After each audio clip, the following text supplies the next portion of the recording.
What would you do if your husband handed you a stack of legal papers, coldly stating he can no longer trust you? How did things spiral so far that the man you once loved now stands across from you, emotionless, with a lawyer's number in hand? This is the story of how refusing to choose between my husband and my best friend led to the moment my world was turned upside down. The morning light filtered through our kitchen windows as I stood at the counter, mechanically buttering toast for the kids. 7-year-old Milo sat quietly at the breakfast table, pushing his cereal around the bowl without eating. 4-year-old Lily clung to my leg, whimpering about not wanting to go to daycare. "Callum, can you help me here?" I called to my husband, who was buried in his phone, scrolling through work emails. At 36, he'd become this distant stranger who lived in our house but barely acknowledged our existence. "Just give me a minute, Arlena. I've got 3 project deadlines this week," he muttered without looking up. I felt that familiar surge of frustration. When was the last time he'd really looked at me? When had we stopped being partners and become just 2 people sharing a mortgage? "Right, because your engineering projects are more important than your actual family," I said, my voice dripping with sarcasm. Callum finally glanced up, his jaw tightening. "That's not what I said." "It's what you meant though, isn't it?" I shot back, lifting Lily onto my hip. "When's the last time we had a real conversation? When's the last time you asked how my day was?" "Arlena, please, not in front of the kids." But I was just getting started. "Oh, so now you care about the kids? 5 minutes ago you couldn't be bothered to help with breakfast." Milo's spoon clattered against his bowl. "Mummy, why are you yelling?" The guilt hit me immediately, but instead of backing down, I doubled down. "I'm not yelling, sweetheart. Daddy and I are just talking." Callum stood up abruptly, grabbing his coffee mug and briefcase. "I need to get to work." "Of course you do," I muttered, turning back to the counter. As he headed toward the garage, my phone buzzed with a text message. I glanced down and saw Rowan's name on the screen. "Morning, beautiful. Hope your day is better than yesterday. Call me later." A smile tugged at my lips for the first time that morning. At least someone cared about how I was feeling. I quickly typed back, "Definitely need to vent. Kids driving me crazy and Callum's being his usual charming self. Poor thing. You deserve so much better. Lunch today?" My heart fluttered a little. Rowan Dax had been my best friend since college, and lately he'd been the only person who really seemed to understand what I was going through. While Callum buried himself in work, Rowan actually listened when I talked about feeling invisible in my own marriage. "Can't do lunch, but maybe coffee after work," I typed back. "It's a date. Well, not a date, but you know what I mean." I found myself grinning at the phone screen, feeling more appreciated in that 30-second text exchange than I had in weeks with my own husband. "Mummy, who are you texting?" Lily asked, tugging on my shirt. "Just Uncle Rowan, sweetie. He's saying good morning." From across the kitchen, I noticed Callum had stopped in the doorway. His eyes were fixed on my phone, and there was something unreadable in his expression. "Everything okay?" I asked, trying to keep my voice casual. "Fine," he said curtly. "Just wondering why Rowan's texting you so early in the morning." "He's my friend, Callum. Friends text each other. Maybe if you tried being friendly once in a while, you'd understand the concept." The muscle in his jaw twitched, but he didn't respond. Instead, he walked out to the garage, leaving me standing in the kitchen with the kids, and my phone still buzzing with messages from the one person who actually seemed to care about my happiness. My mother's voice echoed in my head from our conversation last week. "Honey, you can't keep letting Callum treat you like you're invisible. A woman has needs, emotional needs. If he's not meeting them, maybe it's time to consider what's really best for you and the kids." She was right, wasn't she? I deserved to feel valued and appreciated. I deserved to have someone in my life who made me feel special, who looked forward to talking to me, who didn't treat me like just another item on their to-do list. As I helped the kids finish breakfast and get ready for school, my phone continued to buzz with sweet, encouraging messages from Rowan. Each text made me feel a little less lonely, a little less invisible. "You're amazing, Arlena. Don't let anyone make you feel otherwise. Can't wait to see you later. You always brighten my day. That husband of yours doesn't know how lucky he is. By the time I dropped Milo off at school and Lily at daycare, I was practically floating. Someone appreciated me. Someone saw my worth. Someone made me feel like I mattered. I spent the morning at my office job doing administrative work, but my mind kept drifting to Rowan. We'd been friends for over a decade, but lately, something had shifted. The way he looked at me during our coffee dates, the way he always found excuses to touch my arm when he laughed, the way he listened so intently when I complained about my marriage problems. Was I imagining the chemistry between us, or was there something real there? Around lunchtime, my sister Penny called. "Hey, how are things going with you and Callum?" she asked without preamble. "Same as always. He's married to his job, and I'm just the woman who keeps his house clean and raises his kids. Arlena, that's not fair. Callum's a good guy. He works hard to provide for you and the kids." "Whose side are you on here?" I snapped. "I'm your sister, remember." "I'm not taking sides. I just think maybe you're being a little harsh. Marriage is hard work. It requires effort from both people." "Easy for you to say. You're single. You have no idea what it's like to feel completely ignored by the person who's supposed to love you most." Penny sighed. "Have you tried talking to him about how you feel? Really talking, not just picking fights over breakfast? I shouldn't have to beg my own husband for attention, Penny. If he cared, he'd make an effort." "But are you making an effort? Are you trying to understand his perspective?" I hung up on her. I didn't need another person making me feel like I was the problem. At least Rowan understood that I was the victim in this situation. The rest of the day dragged by until finally, at 5:30, I was sitting across from Rowan in our usual coffee shop. He looked as handsome as ever in his fitted black shirt, his dark hair slightly tousled in that effortless way that made my stomach flutter. "There's my favorite person," he said, standing to give me a hug that lasted just a beat longer than friendship required. "I needed this," I said, sinking into the chair across from him. "Today was rough. Tell me everything. You know I'm always here for you." And he was. For the next hour, Rowan listened to every word I said about feeling unappreciated and neglected. He validated my feelings, told me I deserved better, and made me laugh with his impressions of uptight husbands who didn't know how to treat their wives. "You're incredible, Arlena," he said, reaching across the table to squeeze my hand. "Smart, funny, beautiful. Any man would be lucky to have you." The warmth of his touch sent electricity up my arm. This was what I'd been missing.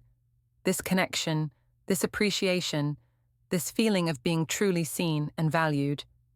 Sometimes I wonder what would have happened if we'd gotten together back in college instead of just being friends, I found myself saying. Rowan's eyes darkened slightly.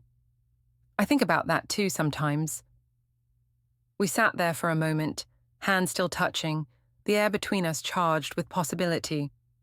"I should probably get home," I said reluctantly. "The kids will be wondering where I am." "Of course. But Arlena, you know you can call me any time, right? Day or night, I'm always here for you." I drove home feeling more alive than I had in months. Someone wanted me. Someone appreciated me. Someone made me feel like I was worth something. When I walked into the house, Callum was in the living room helping Milo with homework, while Lily colored at the coffee table. "How was your day?" he asked without looking up. "Fine," I said, still buzzing from my time with Rowan. "Where were you? I tried calling around 6. "Just having coffee with Rowan. We're old friends, Callum. We catch up sometimes." Something flickered across his face, but he just nodded and turned back to Milo's math worksheet. Later that night, as we lay in bed with the lights off, I could feel the distance between us like a physical wall. Callum was on his side of the bed, I was on mine, and neither of us made any move to bridge the gap. My phone buzzed with a goodnight text from Rowan. "Sweet dreams, beautiful. Thanks for brightening my day." I smiled in the darkness and typed back, "Thank you for making me feel special. Good night." Beside me, Callum's breathing had grown deep and even. He was already asleep, completely unaware that his wife was lying 3 feet away, feeling more connected to another man than she did to him. Maybe that should have been my wake-up call. Maybe that should have been the moment I realized I was heading down a dangerous path. Instead, I fell asleep, thinking about Rowan's smile and the way he made me feel like I was the most important person in the world. The next weekend, our usual group of friends gathered for brunch at Murphy's Cafe downtown. I'd been looking forward to it all week, knowing Rowan would be there. I spent an hour getting ready, choosing a blue sundress that I knew he'd complimented before, and taking extra care with my makeup. "You look nice," Callum said when I came downstairs. It was the first compliment he'd given me in weeks, but somehow it felt hollow compared to the way Rowan's eyes lit up when he saw me. "Thanks," I replied curtly, grabbing my purse. We drove to the cafe in relative silence, with the kids chattering in the back seat about their plans for the playground afterward. I found myself checking my reflection in the visor mirror, wanting to look perfect when I saw Rowan. The cafe was bustling with the weekend crowd, and I spotted our group immediately at a large table near the windows. Rowan was already there, looking effortlessly handsome in a grey sweater that brought out his eyes. When he saw me approaching, his whole face brightened. "Arlena!" He stood up and pulled me into a warm hug, his hands lingering on my waist. "You look absolutely stunning today." I felt my cheeks flush with pleasure. "Thank you. You don't look too bad yourself." Behind me, I heard Callum clear his throat, but I ignored him. Why shouldn't I enjoy feeling appreciated for once? As we settled into our seats, I made sure to sit next to Rowan. The conversation flowed easily around the table, covering everything from work gossip to weekend plans. But I found myself primarily focused on my exchanges with Rowan. "Remember that literature professor we had junior year?" Rowan asked, leaning closer to me. "Professor Morrison, the one who was obsessed with symbolism?" "Oh my God, yes," I laughed, unconsciously placing my hand on his arm. He found hidden meaning in everything. Even grocery lists probably had deep metaphorical significance to him. "That's exactly what I was thinking about yesterday when my boss started overanalyzing our quarterly reports," Rowan said, covering my hand with his. "Some people just complicate things that should be simple." I was vaguely aware of Callum shifting uncomfortably beside me, but Rowan's attention was like a drug. He made me feel witty and interesting in a way I'd forgotten I could be. "Speaking of complicated," said our friend Jessica from across the table, "did you guys see the drama on Facebook about the Hendersons' divorce? Apparently, she was having an emotional affair with her personal trainer." "That's terrible," said Mark, Jessica's husband. "I don't understand how people can do that to their families." I felt a flicker of defensiveness. Well, maybe she wasn't getting what she needed at home. Sometimes people just grow apart, and if someone else makes you feel valued and appreciated... "Are you seriously defending cheating?" Callum's voice was sharp. "I'm not defending anything," I said, my voice rising slightly. "I'm just saying that relationships are complicated. Sometimes one person stops trying, and the other person feels invisible and unimportant." "So that justifies betraying your spouse?" Callum pressed. The table had gone quiet, everyone sensing the tension between us. Rowan jumped in smoothly. "I think what Arlena's saying is that people have emotional needs," he said, his voice reasonable and calm. "When those needs aren't being met, it can create vulnerability. It doesn't excuse bad behavior, but it explains it." I shot him a grateful look. At least someone understood what I was trying to say. "Exactly," I said. "Thank you, Rowan. It's nice to have someone who actually listens and tries to understand, instead of just jumping to judgment." Callum's face had gone pale, and I saw him exchange a look with Mark across the table. But I was tired of walking on eggshells around his feelings. Why should I have to pretend everything was fine when it clearly wasn't? The conversation moved on to safer topics, but the damage was done. For the rest of brunch, Callum barely spoke, while Rowan made sure to include me in every discussion, asking my opinion and laughing at my jokes. "You're so insightful, Arlena," he said when I made a comment about local politics. "You see things from angles other people miss." "That's because she's always been the smartest person in any room," he added, looking directly at Callum as he said it. I felt a surge of vindication. See? This was what appreciation looked like. This was how a man should treat a woman he cared about. When it came time to pay the check, Rowan insisted on covering my portion. "I can't let you do that," I protested half-heartedly. "It's my pleasure," he said, winking at me. "Beautiful women shouldn't have to pay for their own meals." I giggled like a teenager, feeling giddy from the attention. When was the last time Callum had made such a romantic gesture? As we were getting ready to leave, my sister Penny appeared at our table. She'd been having coffee with a friend across the restaurant and had come over to say hello. "Hey everyone," she said, but her eyes were focused on how close I was sitting to Rowan, how his hand was resting on the back of my chair. "Penny," I said, standing up to hug her, "you remember Rowan from college, right?" "Of course," Penny said, her voice carefully neutral. "How are you, Rowan?" "Wonderful, thanks. Your sister was just telling us about your family's trip to the mountains last summer. Sounds like it was amazing." "It was," Penny said, but I could see the questions in her eyes as she looked between Rowan and me. After a few minutes of small talk, Penny pulled me aside toward the restroom. "Can I talk to you for a second?" she asked. "Sure, what's up?" Once we were alone, Penny's expression grew serious. "Arlena, what's going on with you and Rowan?" "What do you mean? He's my friend. He's been my friend for years." "Friends don't usually look at each other the way you two were looking at each other out there." I felt my defenses rising. "You're being ridiculous. We're just close.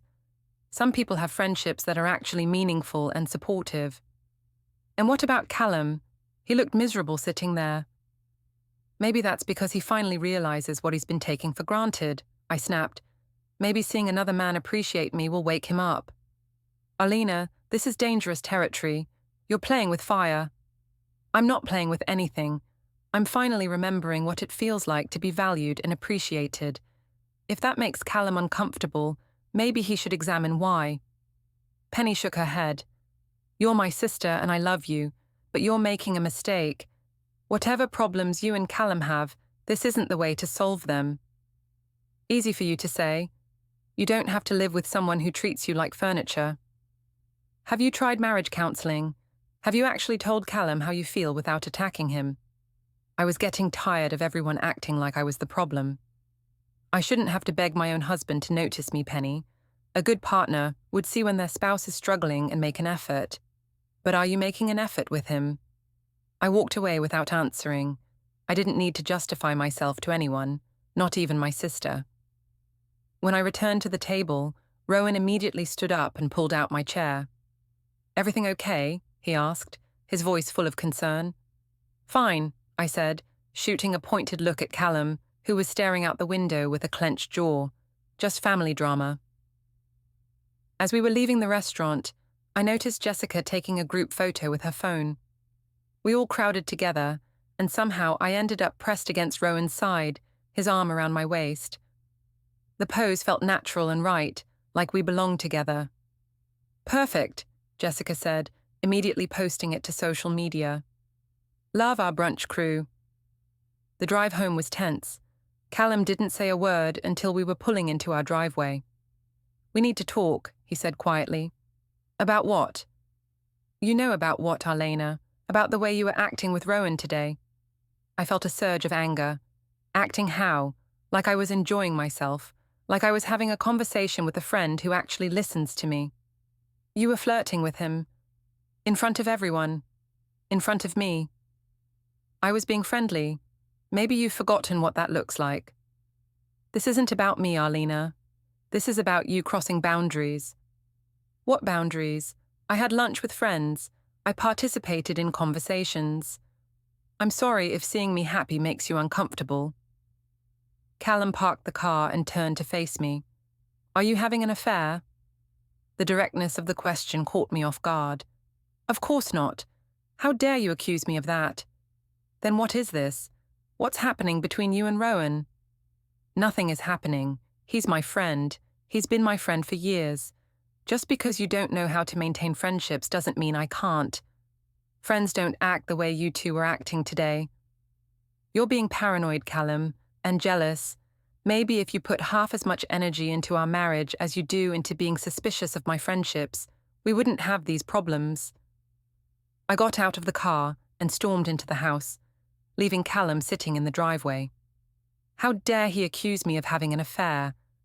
How dare he try to make me feel guilty for having a friend who actually appreciated me? That evening, while Callum gave the kids their baths, I scrolled through social media on my phone. The group photo from brunch had already gotten dozens of likes and comments. "Cute couple," someone had written under a heart eyes emoji, clearly referring to Rowan and me. "You two look so happy together," another person commented. I felt a thrill reading those words. Other people could see what I was feeling. Other people could see the connection between us. My phone buzzed with a text from Rowan. "Had such a great time today. You looked absolutely radiant. That blue dress was perfect on you." I smiled, typing back, "Thank you. I had a wonderful time too. You always know how to make me feel special." "You are special. Don't let anyone tell you otherwise. Sweet dreams. Beautiful." As I got ready for bed, I caught sight of myself in the mirror. My cheeks were flushed, my eyes bright. I looked alive in a way I hadn't in years. Maybe Penny and Callum were right to be concerned. Maybe I was walking a dangerous line. But for the first time in forever, I felt like myself again. I felt attractive and interesting and valued. Was that really so wrong? The following week, Rowan invited me to his apartment for what he called a study session. He was taking some professional development courses online and asked if I'd help him review materials for an upcoming presentation. It seemed innocent enough, and I was flattered that he valued my input. "I could really use your perspective on this," he'd said over the phone. "You have such a sharp mind for this kind of thing. Plus, it'll give us a chance to catch up without all the noise of a restaurant." I told Callum I was going to help Rowan with some work stuff, which was technically true. Callum just nodded absently, buried in his laptop as usual.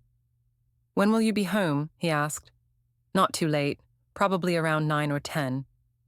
"Okay, I'll handle bedtime with the kids." It struck me that he didn't even ask what kind of help Rowan needed, or why he couldn't find someone else to assist him. Part of me wanted him to show some interest, some concern, some sign that he cared about what I was doing. Instead, he just went back to his computer screen. Rowan's apartment was in a trendy downtown loft building, all exposed brick and modern fixtures. I'd been there a few times over the years for parties, but never alone. As he let me in, I felt a flutter of nervousness mixed with excitement. "Wine?" he offered, already opening a bottle of red. "Sure, just one glass. I'm driving." His living room was stylishly decorated with leather furniture and abstract art.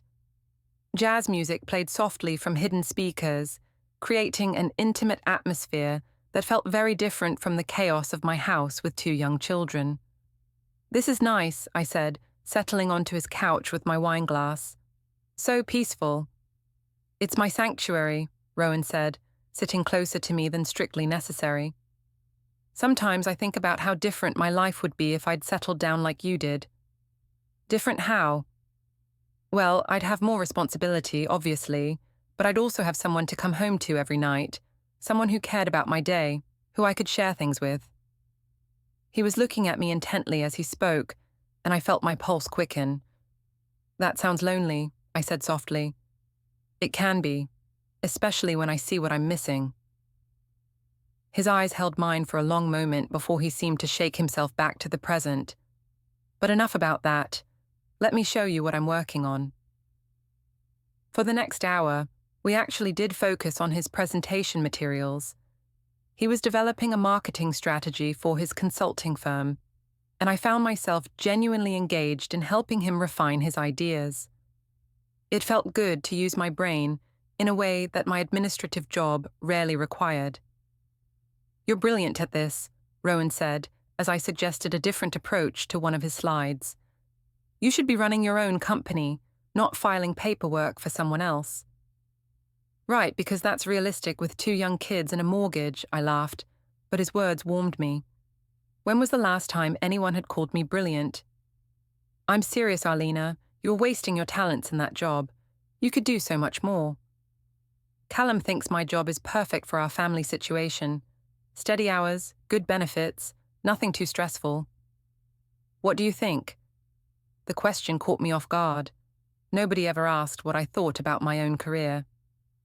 I think I used to have bigger dreams, I admitted, but life happened, kids happened, responsibilities happened. Dreams don't have expiration dates, Rowan said, moving closer to me on the couch. It's never too late to go after what you really want. The wine and his proximity were making me feel bold. What if what I want isn't practical? What if it would disrupt everything? Sometimes disruption is necessary for growth. We were sitting very close now, his knee touching mine, his hand resting on the couch cushion between us. The air felt charged with possibility. Arlena, he said softly, can I tell you something? I nodded, not trusting my voice. I've been thinking about you a lot lately, more than I probably should. My heart was pounding. Rowan, I know you're married. I know this is complicated, but I can't stop thinking about what we could have together, the connection we have, the way we understand each other. His hand moved to cover mine, and I didn't pull away. I think about it too, I whispered. Do you ever wonder what would happen if you chose happiness? If you chose someone who truly appreciates everything about you? Before I could respond, he leaned in and kissed me. It was soft at first, tentative, giving me a chance to pull away. But I didn't. Instead, I found myself kissing him back, my hand moving to rest against his chest. When we finally broke apart, I was breathless. I should go, I said, but I made no move to leave. Should you, or do you think you should? What's the difference? One comes from what you really want, the other comes from obligation and fear. We talked for another hour, sitting close together, his arm around my shoulders. He told me about his dreams of traveling, of building something meaningful with someone special. I told him about feeling trapped, about losing myself in the roles of wife and mother. You don't have to stay trapped, he said, stroking my hair. You have choices, Arlena. You always have choices. When I finally left his apartment at nearly 11 o'clock, my lips were still tingling from that kiss. I felt guilty, but I also felt more alive than I had in years. Callum was already in bed when I got home, reading on his tablet. How did it go? He asked without looking up. Fine, good. He got a lot done. What kind of presentation was it? The question seemed loaded somehow, but maybe I was just feeling paranoid. Marketing stuff for his consulting business. Pretty boring, actually. Callum nodded and went back to his reading. No follow-up questions, no interest in how I'd spent my evening. Part of me wanted to tell him everything, to confess what had happened and force us to deal with our problems. But a bigger part of me was angry that he cared so little about my life that he didn't even notice I'd been gone for 4 hours. Over the next few days, Rowan and I texted constantly. Good morning messages, check-ins during the day, long conversations late at night after Callum had gone to sleep. Can't stop thinking about the other night, he wrote. Me neither, I replied. When can I see you again? Soon. I need to figure out the logistics. I'm here whenever you're ready. No pressure. But there was pressure, the delicious pressure of knowing someone wanted me, someone was thinking about me, someone was waiting for me to make a choice. I started paying more attention to my appearance again, buying new clothes and spending extra time on my hair and makeup. When Callum complimented my new dress, I felt nothing. When Rowan sent a fire emoji in response to a selfie I'd posted, my stomach fluttered with excitement. The guilt was there, gnawing at me during quiet moments, but it was overshadowed by the intoxicating feeling of being desired and appreciated. Rowan saw me as more than just a wife and mother. He saw me as a woman with dreams and potential and worth. A week after our evening at his apartment, I found myself making excuses to see him again. I have some errands to run downtown, I told Callum on Saturday morning. I might grab lunch while I'm out. Sounds good. I'll take the kids to the park.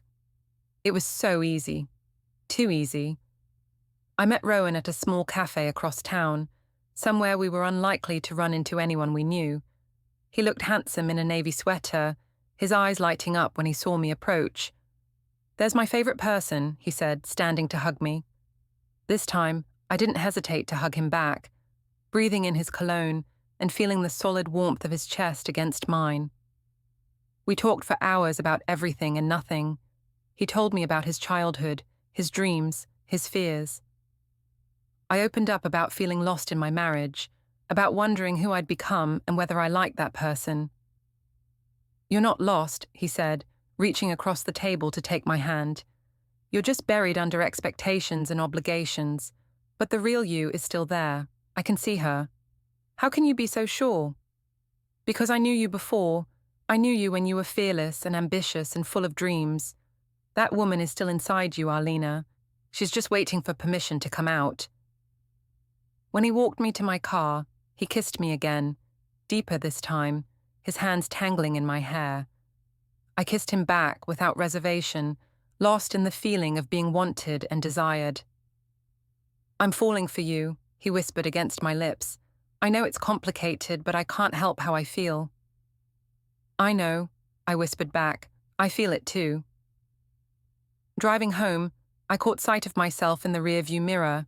My lips were swollen from kissing, my cheeks flushed, my eyes bright. I looked like a woman having an affair. The thought should have horrified me. Instead, it thrilled me.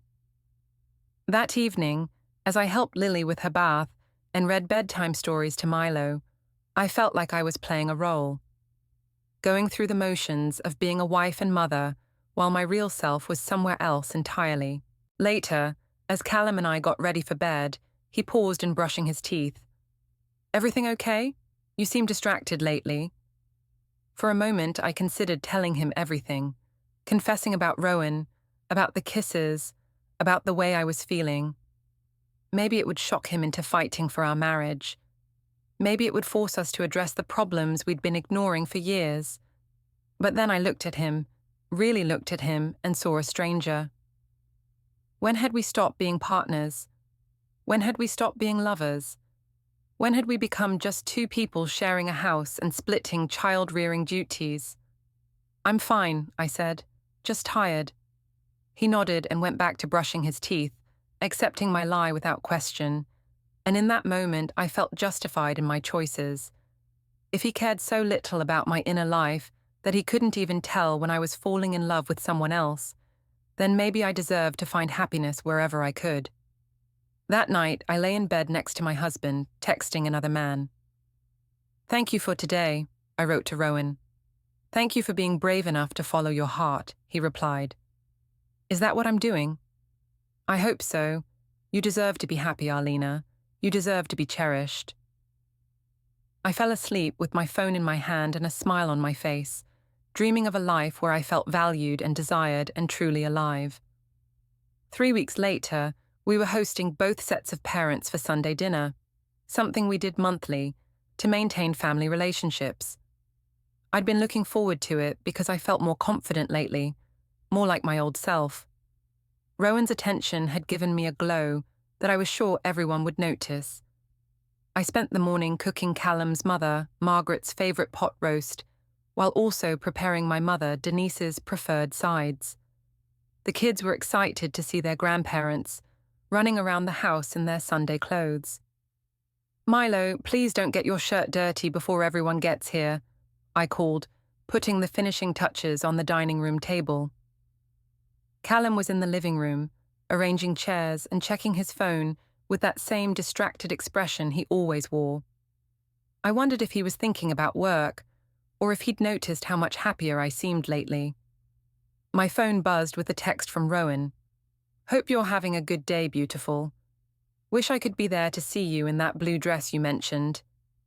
I smiled, quickly typing back, "Wish you were here too." These family dinners are always so tense. You deserve better than tense family dinners. You deserve to be celebrated. The warmth of his words carried me through the afternoon preparations. Margaret and Ethan, Callum's mother and brother, arrived first. Margaret was a quiet, observant woman who'd never quite warmed up to me, though she was always polite. Ethan was more outgoing, but tended to side with Callum on everything. "Arlena, you look lovely," Margaret said, giving me a brief hug. "That's a beautiful dress." "Thank you," I replied, feeling genuinely pleased. The blue dress was new, bought specifically because Rowan had mentioned how good I looked in blue. My mother and sister arrived shortly after, bringing wine and my mother's famous apple pie. Denise Harper was everything Margaret wasn't: loud, opinionated, and fiercely protective of her daughters. She'd been telling me for months that I deserved better treatment from Callum. "There's my gorgeous daughter," she said, pulling me into a tight hug. "You're positively glowing lately. What's your secret?" I caught Callum glancing over from across the room, his expression unreadable. "Just feeling good, I guess," I said with a smile. Dinner started pleasantly enough. The kids chatted about school and their activities, while the adults made small talk about work and neighborhood news. But I could feel an undercurrent of tension, particularly from Callum, who seemed unusually quiet. "So, Arlena," Ethan said as we moved on to dessert, "Callum mentioned you've been spending a lot of time with that college friend of yours, Rowan, right?" I felt all eyes turned to me. "We get together sometimes, yes. He's been a friend for years." "That's nice," Margaret said carefully. "It's important to maintain friendships." "Oh, Rowan's wonderful," my mother jumped in. "Arlena's told me so much about him. He sounds like such a supportive friend. It's good to have someone who really listens and appreciates you." I saw Callum's jaw tighten, but he didn't say anything. "He does sound like a good friend," Penny said diplomatically, "though I hope you're balancing friend time with family time." "Of course I am," I said, feeling defensive. "I'm allowed to have friends, aren't I?" "Nobody said you weren't," Callum finally spoke up, his voice carefully controlled. "Good, because I was starting to feel like having a social life was somehow controversial." The table went quiet. Milo looked between his father and me with worried eyes. "Well, I think it's wonderful that you have such a good friend," Denise said, shooting a pointed look at Callum. "Everyone needs someone who makes them feel valued and appreciated." The implication was clear, and everyone at the table felt it. "Mom," Penny said quietly, "maybe we should change the subject." But I was feeling emboldened by the wine and my mother's support. "No, it's fine. I think it's interesting how some people get uncomfortable when a married woman has a meaningful friendship with someone who actually pays attention to her." "Arlena," Callum's voice held a warning. "What? I'm just saying that it's nice to have someone in my life who makes me feel interesting and worthwhile. Someone who asks about my day and remembers what I tell them. Someone who sees me as more than just a housekeeper and babysitter." Margaret's face had gone pale, while Ethan looked uncomfortable. The kids had stopped eating and were staring at us with wide eyes. "Maybe we should discuss this privately," Callum said, his voice tight with controlled anger. "Why? These are our families. They should know what's going on in our lives, shouldn't they?" "Arlena, please," Penny tried to intervene. But I was on a roll, fueled by months of feeling unappreciated and the intoxicating validation I'd been getting from Rowan. I mean, God forbid I have a friend who thinks I'm smart and funny and worth spending time with. God forbid someone treats me like I matter. "You do matter," Callum said quietly. "You matter to me and to our children." "Do I? Because lately it feels like I'm just another item on your to-do list. Check the kids' homework, check. Pay the bills, check. Acknowledge wife's existence, maybe next week." "That's not fair," Ethan said, speaking up for his brother. "Callum works hard for this family." "Oh, so now everyone's going to gang up on me? Perfect." "Nobody's ganging up on anyone," Margaret said in her quiet way. "But perhaps this conversation should happen when the children aren't present." I looked at Milo and Lily, both of whom looked scared and confused. For a moment, guilt pierced through my anger. "You're right," I said, taking a deep breath. "I'm sorry, kids. Mommy and Daddy are just having a grown-up discussion." "But here's what I want everyone to understand," I continued, unable to let it go completely. "I'm not going to apologize for having a friend who appreciates me. I'm not going to apologize for feeling good about myself for the first time in years. And I'm certainly not going to choose between my husband and my best friend just because some people are feeling insecure." The silence that followed was deafening. Callum's face had gone completely white, and he was gripping his napkin so tightly his knuckles showed. "I think," he said very quietly, "that we should clear the table and move to the living room." As we cleaned up dinner, the atmosphere was thick with tension. My mother kept shooting supportive looks my way, while Margaret and Ethan whispered quietly to each other. Penny helped me carry dishes to the kitchen, her expression troubled. "Arlena, what are you doing?" she asked quietly when we were alone. "I'm standing up for myself. Finally." "You're humiliating your husband in front of both families, and you're scaring your children." "Maybe Callum needs to be humiliated. Maybe he needs to realize what he's been taking for granted." "And what about Rowan? How does he feel about being in the middle of your marriage problems?" "He's not in the middle of anything. He's my friend. He supports me." "Friends don't usually cause this much drama in marriages, Arlena." I turned away from her, focusing on loading the dishwasher.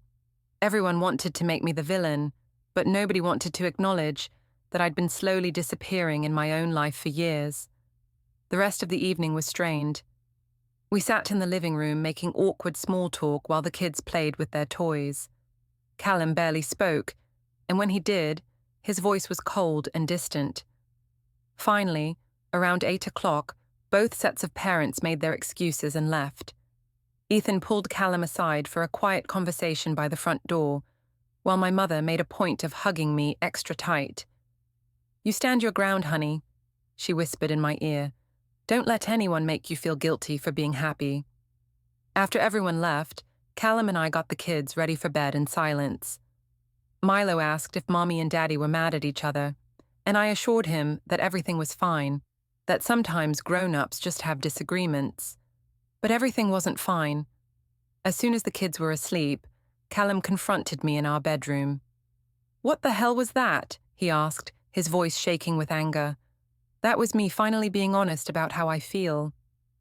That was you humiliating me in front of our families.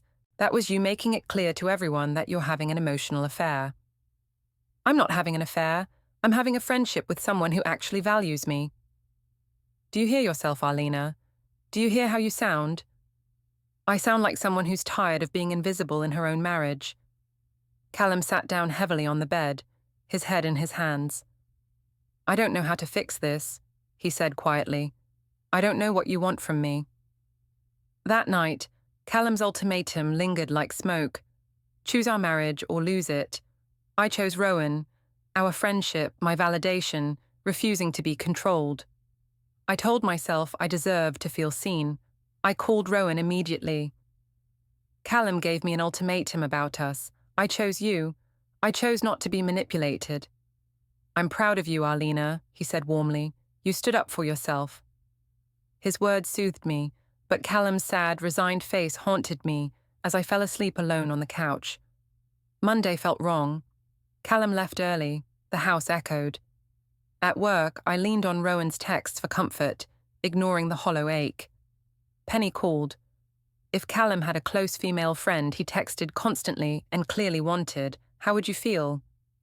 "That's different," I snapped. "Rowan's just a friend." "Is he?" she asked gently. "Or are you having an emotional affair?" Her words stung. I texted Rowan. "Everyone's making me feel guilty. Call me?" He did, reassuring me I deserved better. I clung to his support. That evening, I came home to Callum at the dining table. Manila folder open, phone recording. Evidence spilled out. Phone records, screenshots, photos of us holding hands at cafes. He'd hired a PI weeks ago.